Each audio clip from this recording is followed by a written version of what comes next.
Hey Dad, welcome to ShareTrack. This is Raj here. Friends, if you follow genomics and precision medicine, you're probably used to hearing about niche therapies, complex biomarkers, and tiny patient populations. But today we are talking about something very different, a single blood test designed not for a rare disease, but for the general population. A test that aims to detect dozens of cancers early from a single test tube of blood. And if it works at scale, it could change the way we screen cancer globally forever. This is a company called Grail with a product called Galleri. Let's start with why this matters. Most precision medicine stories are about treatments, targeted drugs, gene editing, cell therapies. Well, Galleri is about diagnostics. This is where precision medicine stops being niche and starts becoming population level. Right now, we only screen routinely for a handful of cancers. Breast cancer, colon cancer, cervical, and sometimes lung, sometimes prostate. But most cancer deaths come from cancers where we don't have a routine screening. The idea behind Galleri is very simple but powerful. What if one blood test could look for signals of many cancers at once and tell you not only cancer signal detected, but also where in the body that signal is likely coming from? And that helps prevention. That helps diagnosis.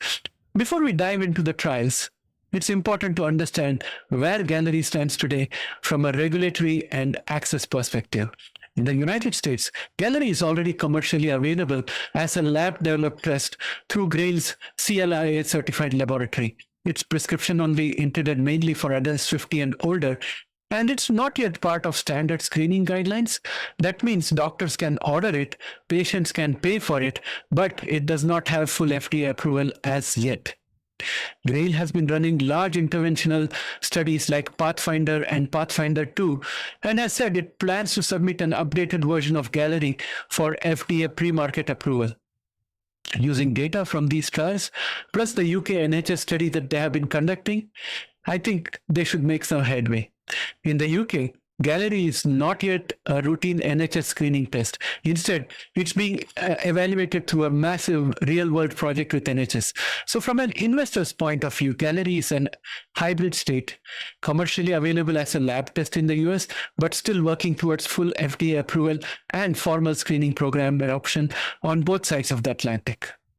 Now let's talk about the UK, because this is where we get the big population level data. The NHS-Galleri trial is one of the largest cancer screening trials ever run. It has enrolled around 140,000 participants in England, aged roughly 50 to 77. Participants get annual Galleri tests on top of whatever routine screening they already receive. And the core question isn't, can Galleri detect cancer? The real question is, does using Galleri actually reduce late-stage diagnosis and improve outcomes in the real world? That's what's known as clinical utility. Sensitivity and specificity matters. But for payers and health system, what really matters is, do fewer people show up with stage 3 and stage 4 disease because we found cancers earlier? That's the question. According to Grail and NHS documents, final results from the randomized trials are expected around mid to late 2026. If those results are in line with expectations, the NHS has outlined a path to negotiate full commercial terms and potentially move towards routine population screening in England. For investors, that timeline is a major catalyst window. At a high level, Galleri is a liquid biopsy test. It looks at fragments of DNA circulating in the blood called cell-free DNA. But it's not just looking for mutations like a traditional tumor panel. Grail is focused on methylation patterns, chemical tags on DNA that influence gene expression.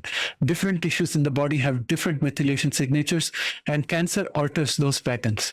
By sequencing the DNA in a blood sample and applying machine learning models to these patterns, Galleri tries to answer two questions. Number one, is there a strong signal that cancer is present? And number two, if yes, what is the tissue of origin? Is this likely lung, pancreas, ovary, and so on? You don't need every technical detail as an investor. What matters is that this is a genomics platform plus AI platform, high throughput sequencing at scale, layered with models trained on very large data sets. If Galleri and similar tests demonstrate clinical utility and win regulatory and guideline support, the market is enormous. Estimates for the global cancer screening market often fall in the $50 to $70 billion per year range, depending on assumptions. And the question then is, why is it so large? Well, because you're talking about large aging populations, repeated testing over time, high willingness to pay if you truly shift diagnosis from late stage to early stage and make it more of a preventative approach. Even modest improvements in early detection rates can have a huge impact on downstream treatment costs and survival. For lung cancer alone, a focused screening market is often estimated around $15 to $20 billion annually.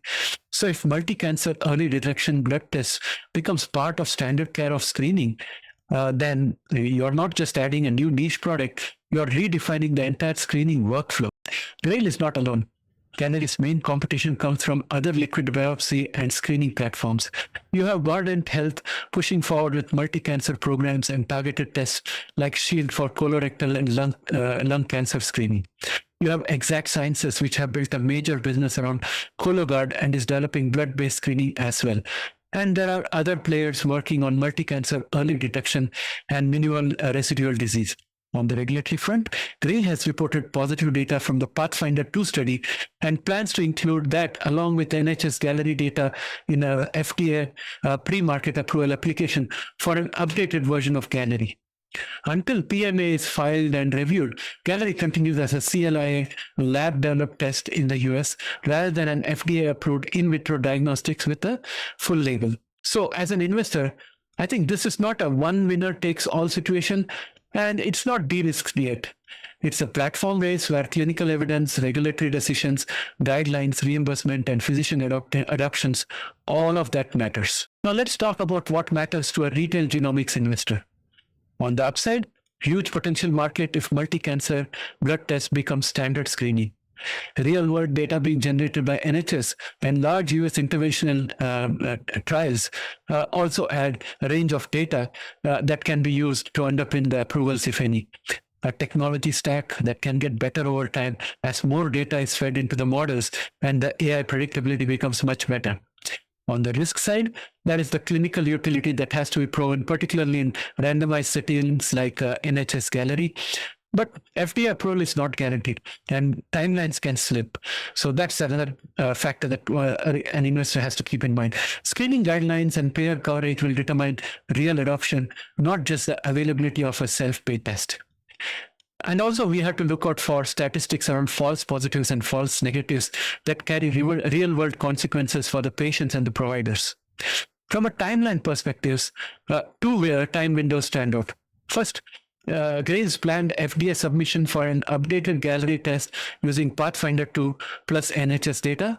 And the second is the NHS-Galleri readout in 2026, which will show whether adding Galleri to standard screening actually reduces late-stage cancers at the population level.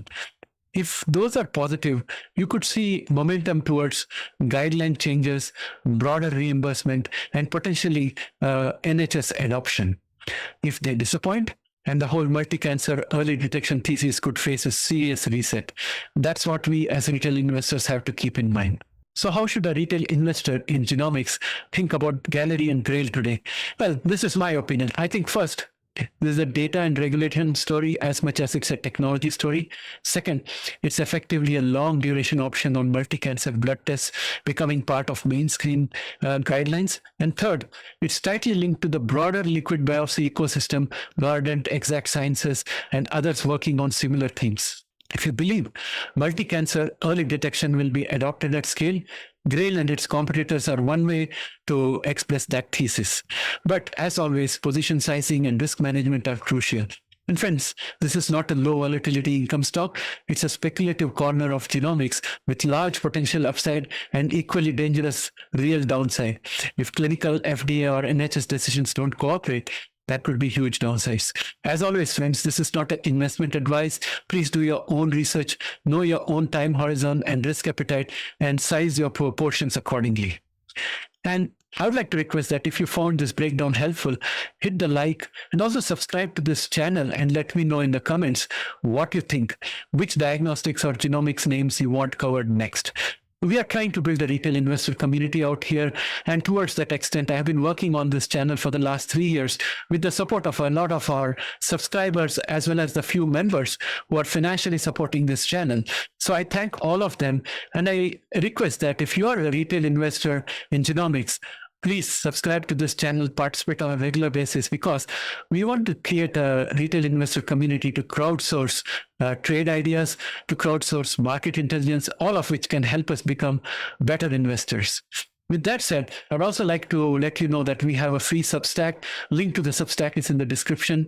Please subscribe to the Substack. I always put long form videos with Substack content, which has more details. It's like the much more detailed version that I couldn't read on YouTube because it is too long. So you can check that out on the go. While you're on the train or the subway or anything, you can check out my Substack. And that link is in the description. I'll catch up with you again in the next video. Bye for now.